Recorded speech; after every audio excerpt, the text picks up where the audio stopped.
maybe I need to have In-N-Out again, but I'm pretty sure that if I had In-N-Out and Freddy's in a blind taste test, that Freddy's would come out on top. Freddy's is what In-N-Out wishes it was. Ooh.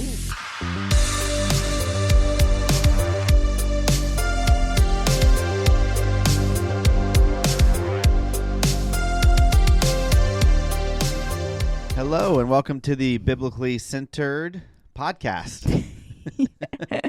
Yes, it is a podcast. Yes. Perfect. We have a kids podcast now, and we record we have those come out every single day.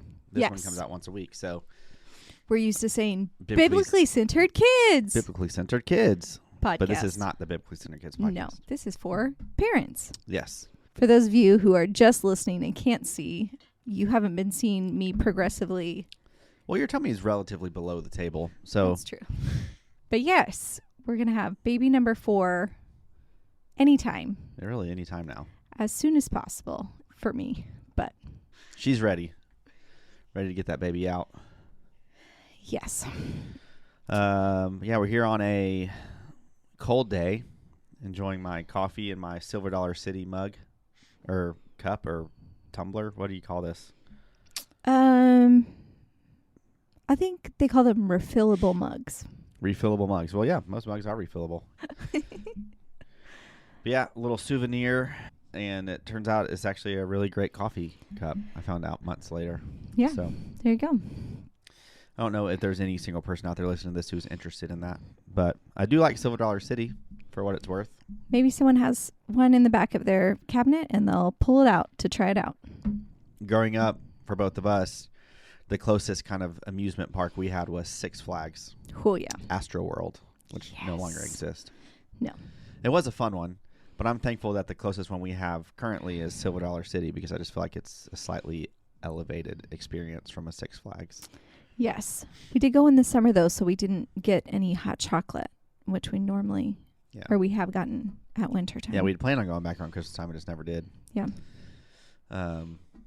But Silver Dollar City is a great, it's Christian themed. Christian themed. They have like choirs that sing Christian songs, and we saw a couple performances, and they were all somehow talked about God in them and stuff. So it's fun. And history. There's like history, blacksmith, candle making, glass blowing, blacksmith. Yeah. Yeah. It's a fun place. So if if you're random near, shout out. Yeah. And they got good rides too. They do. The roller coasters are fun. They have a new one. They're building a new one. Actually, this mug here has Fire in the Hole on it, which was a indoor roller coaster that had been there for a long time. 50 years or something. But it said retiring, and then they announced at the end of this year that they're opening up a brand new one next year. So I'm sure the mug will also say Fire in the Hole next year, but themed differently. It opened in 1972. Oh. So yeah, 1972, over 50 years, Fire in the Hole. But enough about that fire. What are we talking about today? Well, first I'm going to do our mission statement. Yeah, we should do that. Yeah. That's a good idea. I think so. Okay. Biblically Centered equips your family with knowledge and conversations for you to live and defend your Christian faith. And so in the kids ones, our virtues are a little different, because with those we started in order at the beginning of this year, and this podcast kind of started at the end of last year. So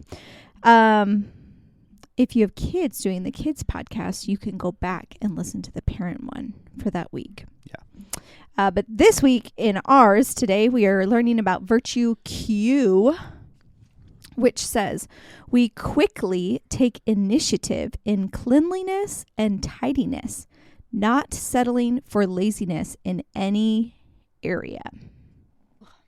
We can go all the way back to the beginning. In Genesis 1:31, says, God saw everything that he had made, and behold, it was very good.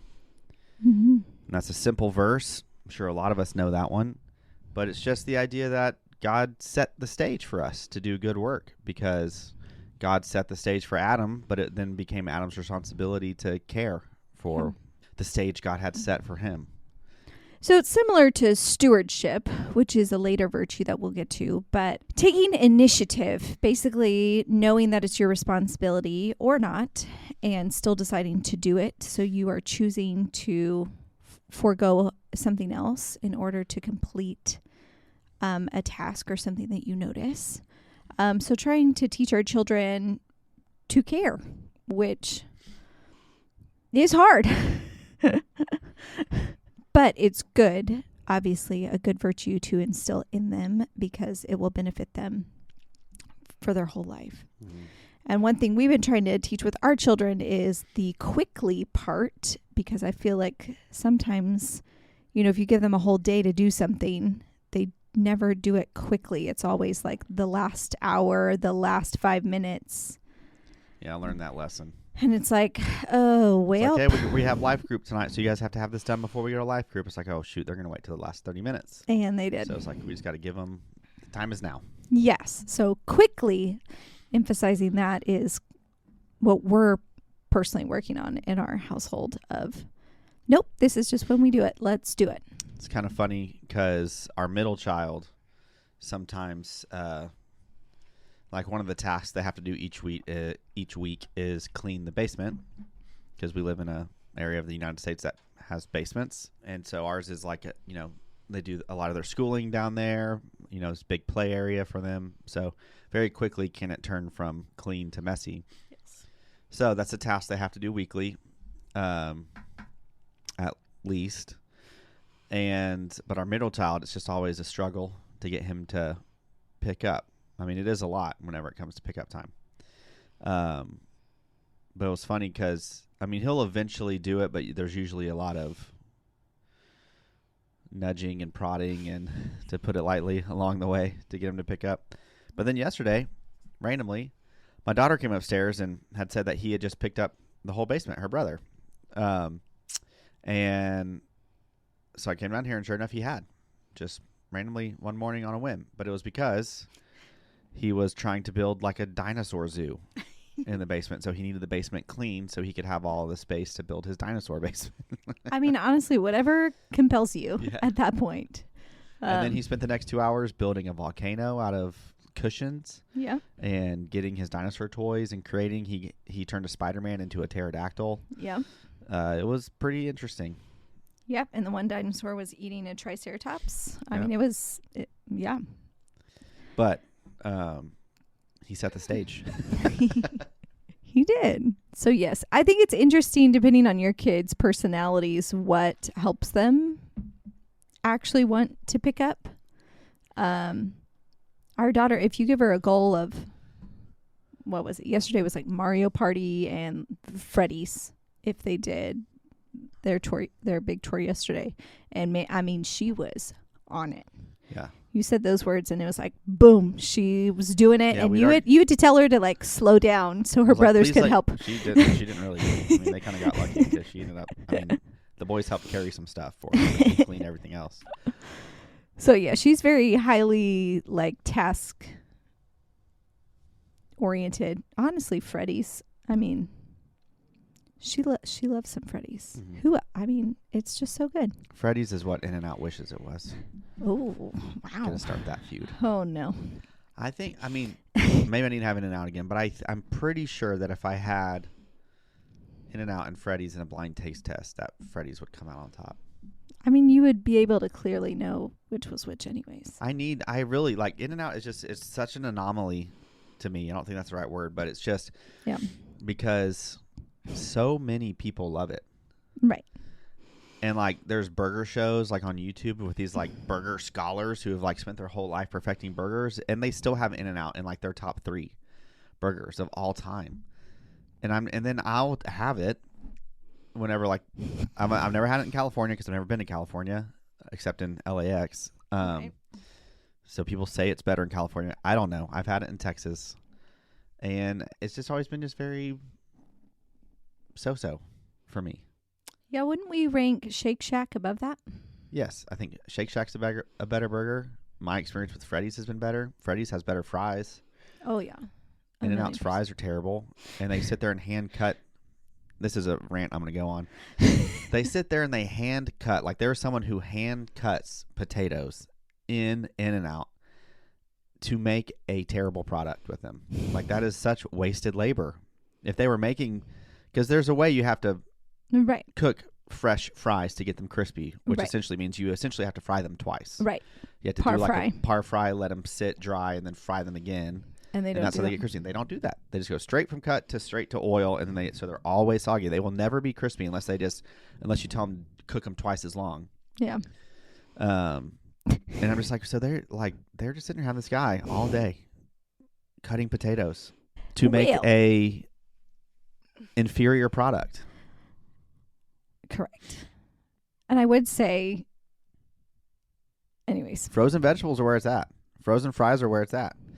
People give frozen a hard time, but typically when it comes to vegetables, well, when they're- and when you they're did picked and work frozen- in fast casual food for 20 years. So you can take his.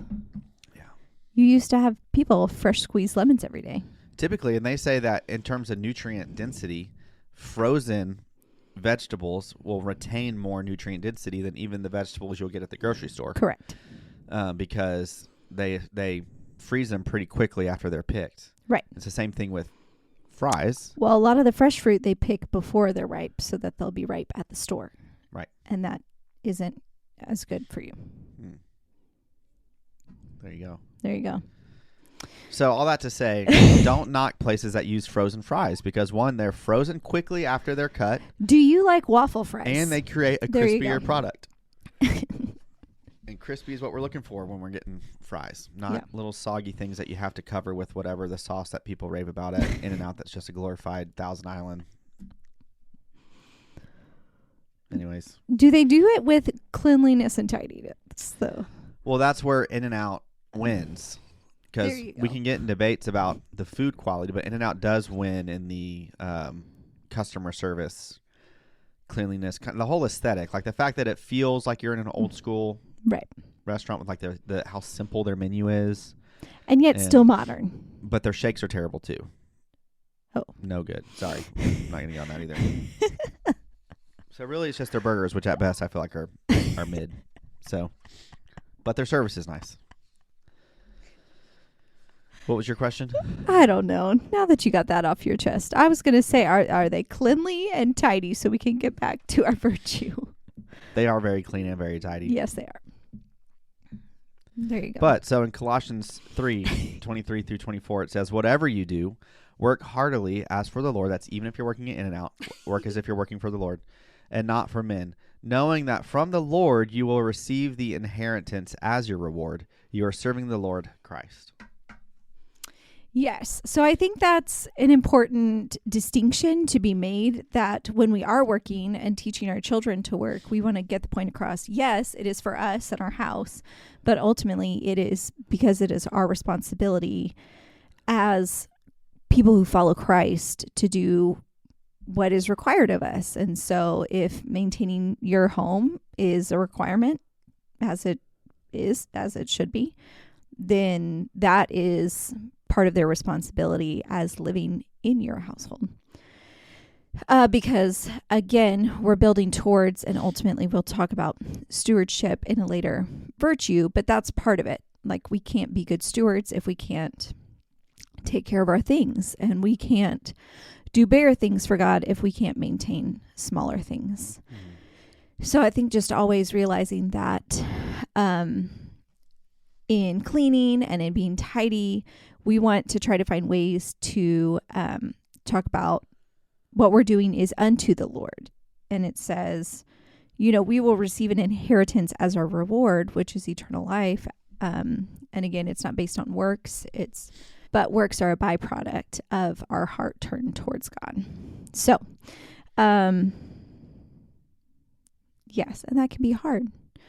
But again, a lot of these virtues that we talk about, are there ways that you can express these out loud? So, we are taking care of our house because God has provided it to us, or God has provided, these items to us, or this or that, just to communicate that everything does come from God. And so our responsibility as Christians is to take care of those things which God has given to us. Yeah. And I think not to be overwhelmed. I know we've found in our house that almost the fewer things we have, the better we're able to keep up with them, Yeah. and the better we treat them, and the easier it is for our children to actually take care of the things. Yeah.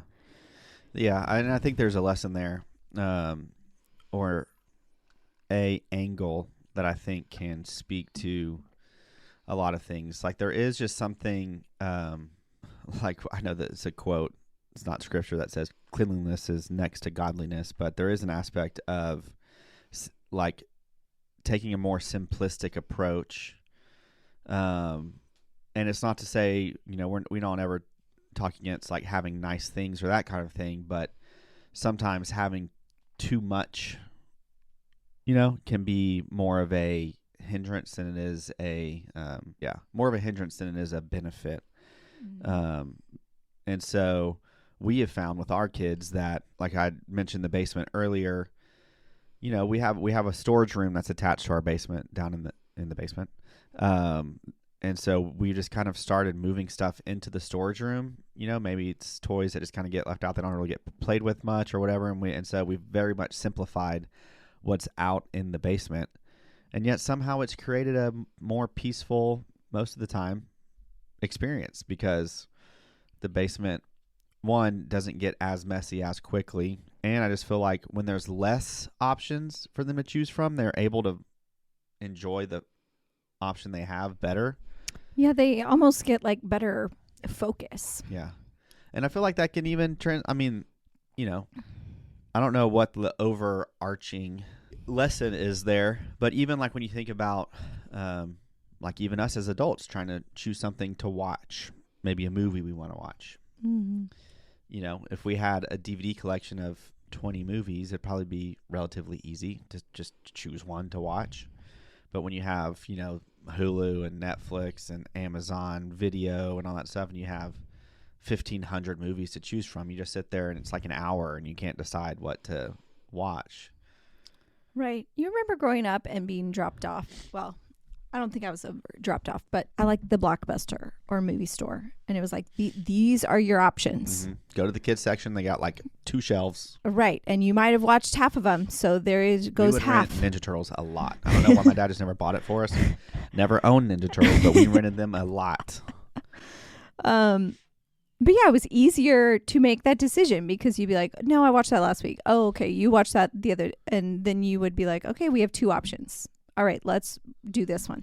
Well, and we used to do that when we were first married. Well, we used to do that when we lived. Like there was in 7 the town, years ago. when we moved here. There was a family video that was still in existence that was walking distance from our house. Yeah, it's no longer there. If they eventually, bought the bullet, but bit the bullet. I don't know what phrase. Sometimes I feel like I don't understand the phrases I'm saying, but they eventually closed. But for those few years, even when our daughter was young, we would stroll her down there, pick out a couple movies. It was nice. All that to say, less is more. And I think when it comes to you assessing your home and the pinch points of messes and cleanliness and all that kind of stuff, if you do run into challenges with your kids, I just think there is an element of less being more. Not to say that not to get or have things that you consider nice, but just well, less is more. Yes, and because like for us, it's easier to say instead of clean the basement, it's easier to say pick up the Duplos or pick up the magnetile. We give them one item to focus on. A, then they know what they're actually picking up, and B, it lets us know who is picking up, which is always nice to know. Yeah. So. Anyways, just random. That's what we found works at our house. And maybe you have a different solution that is working for you. And like we said, every kid is a little different. Every house is a little different. So I don't want to read the next verse. It's a little convicting, so you just want to skip it. I guess I'll read it. Philippians 2:14-16. Do all things without grumbling or disputing, that you may be blameless and innocent, children of God without blemish in the midst of a crooked and twisted generation, among whom you shine as lights in this world, holding fast to the word of life, so that in the day of Christ I may be proud that I did not run in vain or labor in vain. Again, with all of these virtues, they are helping us be sanctified as we live our life trying to emulate Christ. We are being sanctified and working on all of these. So yeah, do all things without grumbling or disputing. I feel like I'm still not there yet. Yeah, me neither. But I don't know if when they wrote this verse that they knew that, we were going to have kids. They probably didn't know that. But yeah, it says that we would be without blemish in the midst of a crooked and twisted generation. So and that's the thing that I love about Scripture. It spoke to them then. It speaks to us today. It will still be speaking to us in years to come. So a crooked and twisted generation is culturally what we are stuck in without Christ. And so we are to show, we are to be without blemish in the midst of them so that we can shine as lights in the world. Mm-hmm. I mean, if you just think about your workplace, are there people who stand out because they are doing their job well and they are, you're like, wow, they always do this project excited and they're, continually training themselves and wanting to do better. Those are the people that stand out in the workplace and who get promoted or who get recognized or who get accolade. And we don't do it because of those things. We do it because we're honorable and we want to please God. But that's a natural byproduct that we will go further in our careers or at work or in life because we are just happy to be doing what we've been given. Yeah. And there, there's just something attractive, the people that in your life that are able to go through their work week, and even if it's not perfect, or maybe that somewhere deep down them, maybe the job they have is not the one that they ultimately want, or they're in a spot in life that's not their ideal setting, but they're still able to maintain this sense of peace and joy, and they're pleasant to be around because they kind of radiate that joy, which is deeper than their circumstances. There is something that just is attractive, and when I say attractive, I'm not meaning like physically attractive. I'm just saying like it's a person that you like being around, a friend you like spending time with, someone you like working alongside because they're just an encouragement, as opposed to the person that seems like no matter what. And I'm sure you can also think of people who maybe do have the thing that the things that you are working towards, or the situation or the money or the family that you would dream of, but yet they seem to grumble all the time. Right.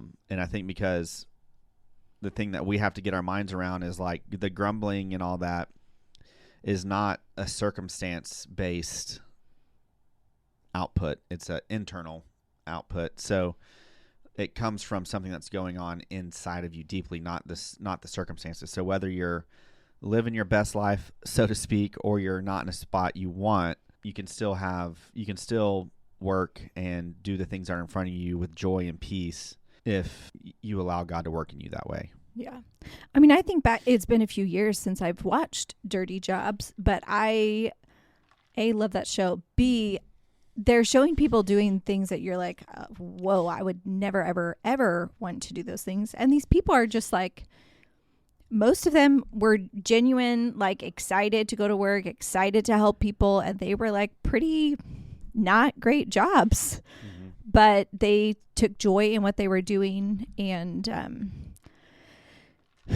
right. And like you said, it's easy, I think, for us to paint this like portrait to our kids of you're going to get this job and it's going to be great and you're going to be fulfilled. And it's like, yes, we want that for our children, but also along the way, there might be circumstances and jobs that we're doing that aren't what we want to do, or that aren't the flashiest or the greatest, but they're still required and they still need to be done. And to do them well with a good attitude makes all the difference and might help them get to where they want to go quicker. It might help put them in contact with the right people. All these things that you maybe don't think about just from their attitude. That will get you recognized almost a lot more than just doing the job. So at the end of this virtue, it says, not settling for laziness in any area. And so laziness is ultimately idolatry.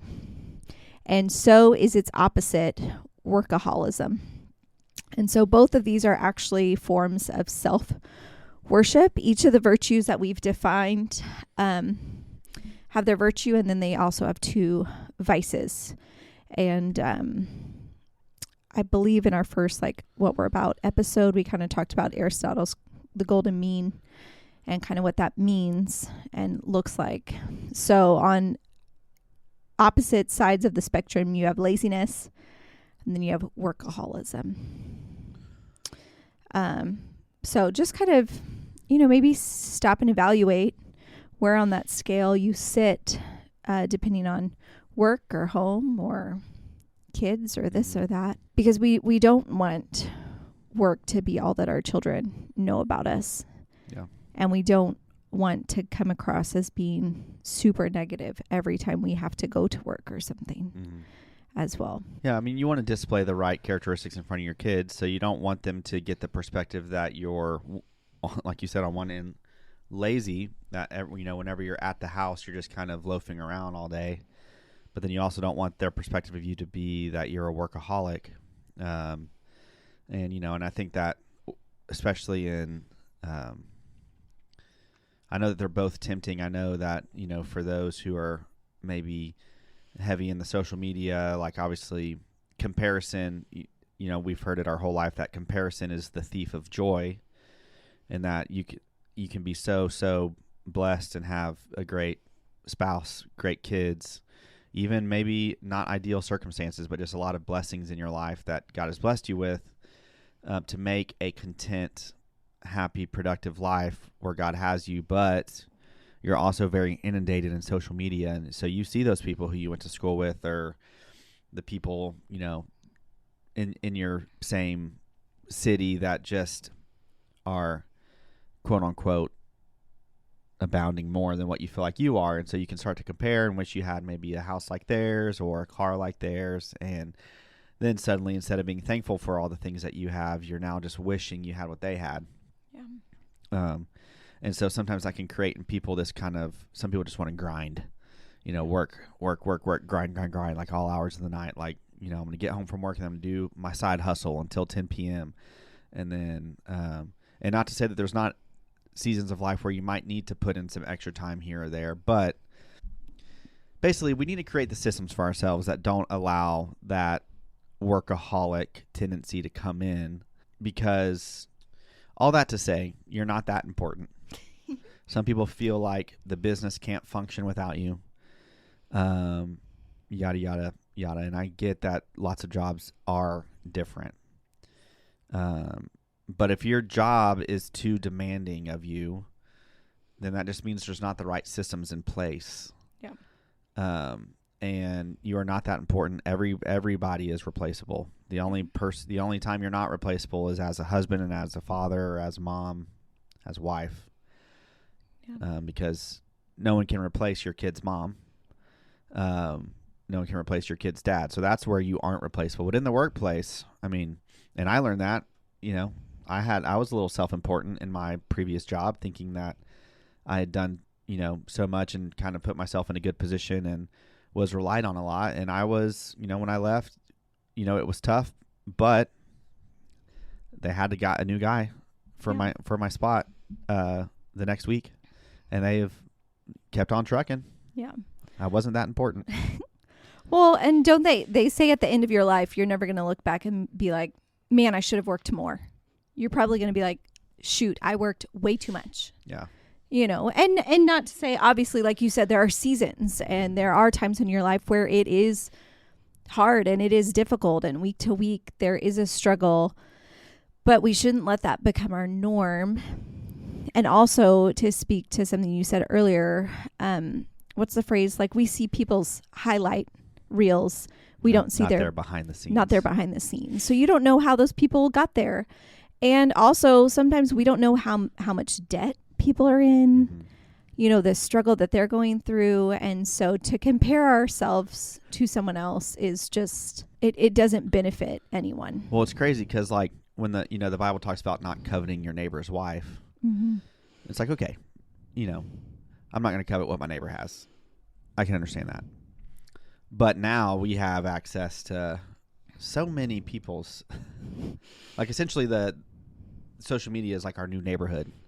And and now we have all of these people at our fingertips that we can covet. And I'm not just saying their spouse, but, whatever they have. And so yeah, because I think it says cows too. And their servants and their cows. But all that to say, it's like, and I've had this conversation with people, and I still use social media, and I feel like it's a love-hate thing, but I just sometimes get in these positions where I have these thoughts of just like, has social media done more harm than good? Right. You're kind of more removed from people, so sometimes you find it easier to be like you said, you're never going to covet those things from your neighbors who you know, but that person over there that you have no relationship to, it's a little easier to let yourself think about those things or become jealous so or to covet, it almost feels like a fantasy. You can create these fantasy covet heart, because it's like, yes, me coveting my neighbor's whatever he has, that's a little bit more practical.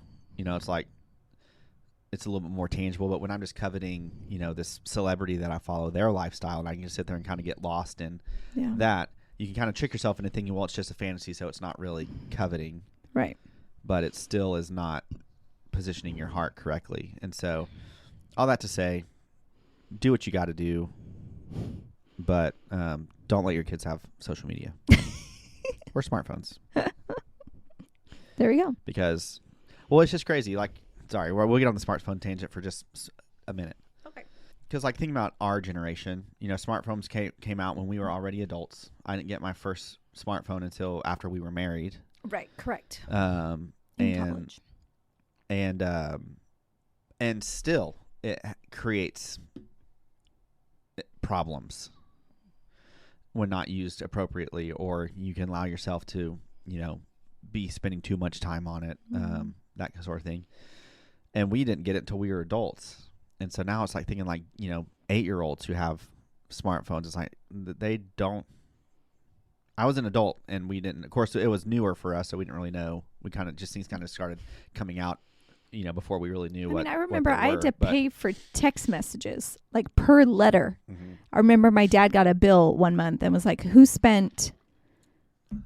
Which it was me. I was the only other one with a phone. My parents and me. And he was just like, "You spent." I forget. It was something like $60 or something, which back then, was a lot. Yeah. He's like, "You spent $60 on like text messages," and I was just like, "Oh, okay.